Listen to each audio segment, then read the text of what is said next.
દેશની સીમાઓ માતાના વસ્ત્ર સમાન છે. તેનું રક્ષણ કરવું દરેક ભારતીયની ફરજ છે. ભીષ્મ પિતામહ.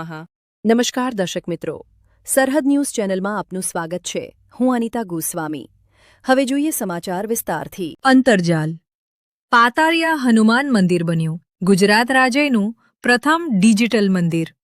કચ્છ જિલ્લાના ગાંધીધામ તાલુકાના અંતરજાલ ગામ ખાતે આવેલ પૌરાણિક પ્રખ્યાત પાતાળિયા હનુમાનજીનું મંદિર સંપૂર્ણપણે દેશના 80માં સ્વાતંત્ર્ય દિવસ તારીખ 15મી ઓગસ્ટ 2026 શનિવારે સાંજે હજારો ભાવિકોની હાજરીમાં જય જય રામ જય સિયારામના નારાથી સીતારામ બાપુના હસ્તે રિબિન કાપી ડિજિટલ મંદિર બન્યું હતું. આ કાર્યક્રમ દરમિયાન રાજુભાઈ ઉત્તસવની ટીમ દ્વારા દેશભક્તિના ગીતો અને ત્યારબાદ 1008 દીવા સાથે મહાઆરતી અને મહાપ્રસાદનું ખૂબ જ સરસ આયોજન કરવામાં આવ્યું હતું.